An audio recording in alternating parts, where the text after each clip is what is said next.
न कोई संदेश, जाने वो कौन सा देश जहाँ तुम चले गए, जहाँ तुम चले गए।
जिस प्रकार से कि आज मनाली का जो देहांत हुआ है, उसके कारण बहुत से लोगों को, जो निकटवर्ती लोग हैं, उनको अथाह दुख हो रहा होगा, दुख की अनुभूति हो रही होगी।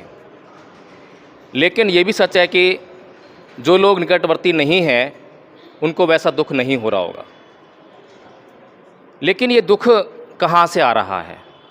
भंते जी ने अभी बहुत अच्छी तरह समझाया कि प्राकृतिक रूप से जो है, जैसे ही कोई प्राणी इस संसार में उत्पन्न हो जाता है तो दुख उसके साथ तभी शुरू हो जाता है।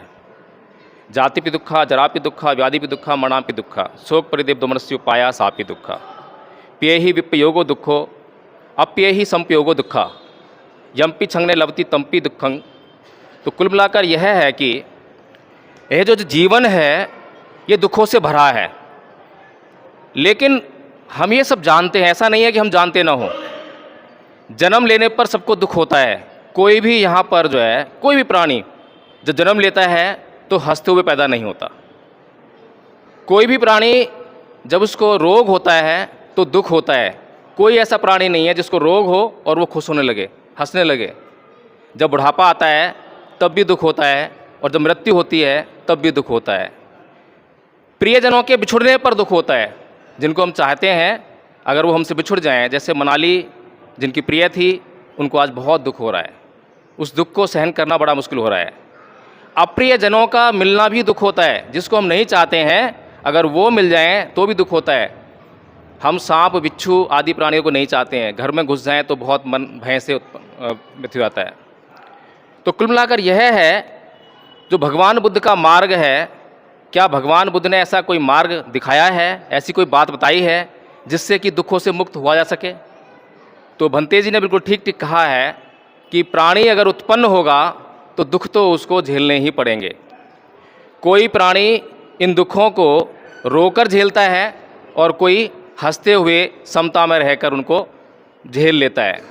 जो लोग बहुत ज़्यादा व्यथित होते हैं, रोते हैं, पीटते हैं, चीखते हैं, चिल्लाते हैं, कारण क्या है? क्या कहीं बाहर से कोई उनको ज़्यादा सता रहा है? तो मुझे लगता है कि ऐसा कुछ नहीं है कि बाहर से कोई प्रताड़ित कर रहा हो, वो स्वयं भीतर से प्रताड़ित हो रहे हैं। जैसे ही कोई बच्चा किसी के घर में जन्म लेता है तो सभी बहुत खुशियाँ मनाते हैं, ढोल नगाड़े बजाते हैं, बहुत बड़े बड़े फंक्शन करते हैं, लाखों रुपए उस पर खर्च कर देना चाहते हैं, और पता नहीं क्या क्या करना चाहें मुझे। क्या उन्हें पता नहीं है कि यह जो बच्चा जन्म लिया है जिसने, इसकी मृत्यु उसका जुड़ गई है? क्या उन्हें पता नहीं है कि इसकी मृत्यु जो है उसका कोई समय निर्धारित नहीं है? हो सकता है 6 महीने बाद, साल बाद, 10 साल बाद, 50 साल बाद मरना तो है ही, निश्चित है। तो वो खुशी किस लिए? उस खुशी में ही उसकी मृत्यु का जो दुख है वो समाया हुआ है। लेकिन हम जो राग रंजित लोग हैं, यानी सुख ही सुख को चाहने वाले लोग हैं, कभी भी दुख को चाहते नहीं हैं, तो उनकी पीड़ा अथाह होती जाती है, बढ़ती जाती है। इसीलिए भगवान बुद्ध ने इस संसार को वह अमूल्य ज्ञान दिया जो संसार अब तक जो है इससे अछूता था। भगवान बुद्ध से पहले जितने भी लोग संसार में थे, सभी लोग सुख को ढूंढ रहे थे अपने जीवन में, और जैसे ही सुख मिलता वैसे ही उसको भोगने लगते, और जैसे ही वो सुख को भोग लेते, ख़त्म होता, फिर क्या रहता? दुख, फिर दुख। उदाहरण के लिए कोई व्यक्ति सुबह से लेकर शाम तक मजदूरी करता है, काम करता है, और काम करके 500 रुपये कमाता है। अब 500 रुपये में बहुत सुख है, बहुत ज़्यादा सुख नहीं है, लेकिन जो जो सुख वो ढूंढ रहा है वो सुख उसमें है। जैसे कि कोई शराब पीने वाला व्यक्ति है तो शराब में वो सुख ढूंढ रहा है, उसने उसमें से कुछ पैसों की शराब पी ली। कोई मांस खाने वाला प्राणी है तो वो मांस ले आया, उसने वो खा लिया। कुल मिलाकर उसने 500 रुपये जो कमाए थे वो शाम तक जो है कमाए थे, अगले दिन तक खर्च कर दिए। अगले दिन फिर वही शुरुआत करता है, फिर कमाता है, फिर खर्च कर देता है, और इस तरह से जो है वो बार बार दुख को दूर करता है, और सुख आता है, सुख को भोग लेता है, फिर से दुख पर आता है। लेकिन जो लोग ये जानते हैं कि ये जो निरंतर प्रक्रिया है, इससे मैं लगातार गरीबी में घिरता जा रहा हूँ, तो पहले वो समझने का प्रयास करते हैं कि पहले मैं इस गरीबी को दूर कर लूँ। जो लोग ये जान जाते हैं कि गरीबी को दूर करना है, तो वो 500 रुपये कमाते हैं, 200 रुपये खर्च करते हैं, 300 बचा लेते हैं, या 400 खर्च करेंगे, 100 बचा लेंगे। इस तरह से धीरे धीरे करके वो अपने जीवन में एक बार जो गरीबी का कष्ट है उससे दूर हो जाते हैं। तो कुल मिलाकर यही है कि जो जीवन में हम सभी जानते हैं कि दुख ही दुख है, लेकिन फिर भी सारा संसार सुख को ही चाहता है। भगवान बुद्ध से पहले जितने भी ऋषि मुनि तपस्या करते थे, वो सभी क्या चाह रहे थे? या तो अप्सराओं की खोज में थे, स्वर्ग की खोज में थे, या सुख की खोज में थे। लेकिन पहली बार इस संसार में भगवान बुद्ध ऐसे प्राणी हुए जो ना तो सुख की खोज में गए, ना स्वर्ग की खोज में गए, ना अप्सराओं की खोज में गए। वो गए तो दुख की खोज में गए। बड़ी आश्चर्यजनक बात है। ऐसा प्रश्न संसार के सामने खड़ा हुआ कि ये व्यक्ति क्या कर रहा है? सारे लोग तो सुख ढूंढते हैं, ये दुख ढूंढ रहा है। कारण क्या है? कारण ये था कि दुख हमारे जीवन में व्याप्त है। अगर उस दुख को खोज लिया जाए तो कोई भी उस दुख को रखना नहीं चाहता अपने पास। कोई भी व्यक्ति किसी भी दुख को अपने पास रखना नहीं चाहता। लेकिन समस्या ये है कि बहुत सारे लोगों को ये नहीं मालूम है कि दुख का कारण क्या है, दुख को नष्ट कैसे किया जाए। तो जो लोग दुख को ढूंढ लेते हैं, उसका कारण जान लेते हैं, तो फिर उसको अपने पास नहीं रखते, बल्कि उसके कारण को नष्ट करके उससे हमेशा हमेशा के लिए अपना पीछे छुड़ा लेते हैं। तो इसी तरह से भगवान बुद्ध दुख की खोज में गए। अब तक जो लोग सुख की खोज में गए थे, उन्होंने सुख को परिभाषित नहीं करा, बताया ही नहीं कि सुख कैसा होता है, सुख देखने में कैसा होता है, भोगने कोई बता ही नहीं सकता। लेकिन दुख सबको दिखाई दे रहा था, और दुख के पीछे कोई जा नहीं रहा था। तो भगवान बुद्ध पहली बार दुख को परिभाषित करते हैं कि दुख ये दुख होता है। तो जो दुख होता है उसको ढूंढ लिया जाता है, उसके कारणों को जान लिया जाता है, और जब उसके कारणों को नष्ट कर देते हैं, तो जब दुख नष्ट हो जाए तो फिर क्या शेष रह जाएगा? सुख ही रहेगा। यही एक जो थ्योरी है, यही जो सिद्धांत है, जिससे कि आज भी संसार जो है उसको सोचता नहीं है, जानना नहीं चाहता। अगर हम सभी लोग इस थ्योरी को, इस सिद्धांत को जान जाएं और समझ जाएं कि हमें सबसे पहले अपने जीवन में दुखों को देखना चाहिए कि हमारे जीवन में क्या क्या दुख है। गरीबी एक दुख है, अशिक्षा एक दुख है, नाना प्रकार के जो रोग हैं वो दुख हैं। अगर हम उन दुखों पर काम करेंगे, जब भी हम कहीं डॉक्टर के पास जाते हैं तो सुख नहीं बताते कि हमें क्या सुख है, हम उसे दुख ही बताते हैं कि मुझे ये दुख है। तो डॉक्टर जो है उस दुख पर ही काम करता है और दुख का इलाज करता है। यही एक सिद्धांत है, सबसे सही सिद्धांत तो यही है। लेकिन उसके बावजूद हम सभी लोग कभी भी अपने दुखों पर विचार नहीं करते। जो बच्चे पढ़ाई कर रहे हैं, उनके जीवन में जो है उनको पता है कि अगर मैंने बहुत अच्छी तरह पढ़ाई कर ली, अप्रमाद नहीं किया, बहुत मेहनत की, तो मुझे उस पढ़ाई के कारण जो है बहुत सुख मिलने वाला है।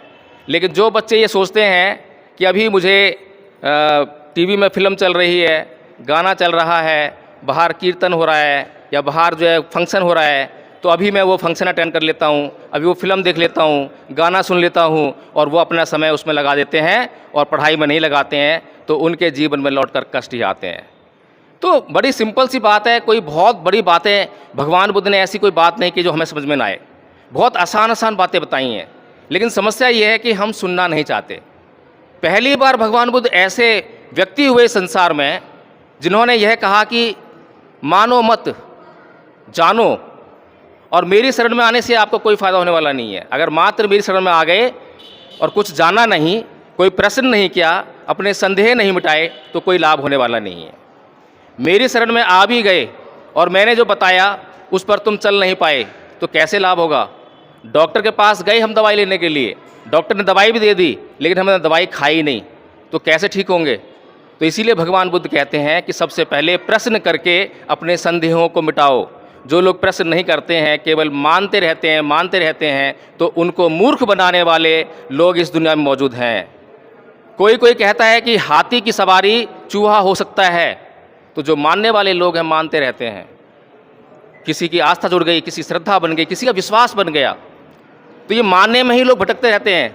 इसीलिए भगवान बुद्ध का मार्ग है कि जो आज हमारे बीच में मनाली नहीं है, जिन लोगों ने उससे बहुत आसक्तियाँ की, बहुत आशाएं रखी, बहुत प्रेम किया, तो उतनी ही आसक्तियों के कारण, उतने ही प्रेम के कारण आज उतना ही दुख तो हमें सहन करना ही पड़ेगा।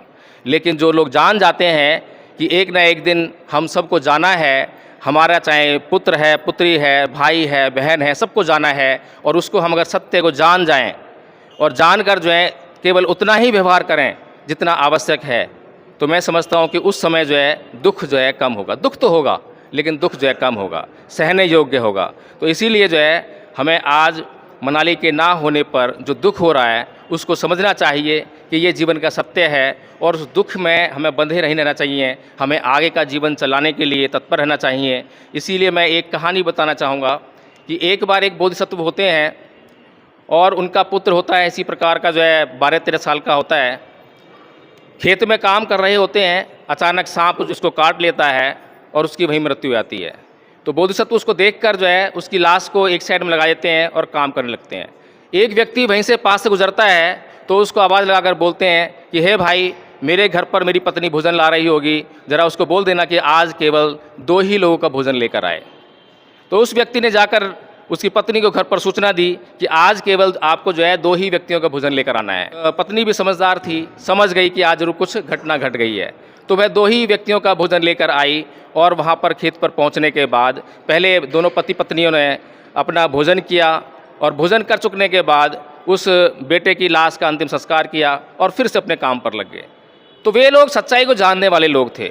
वो शोक और विलाप करते तो शायद कोई 13 दिन, कोई 15 दिन, कोई 30 दिन शोक में बिता देता, और वो खेत में जो काम होना था वो रुक जाता, उसकी हानि भी उन्हें भुगतनी पड़ती। तो जो लोग ये सत्य को जानते हैं तो अपने जीवन में आने वाली हानियों को जो है उससे बचा लेते हैं, और उससे जो हानि के कारण जो हानि होने वाली थी, नुकसान होने वाला था, जो वो नहीं होगी अब जो है, तो उसके कारण उनको लाभ होने लगता है।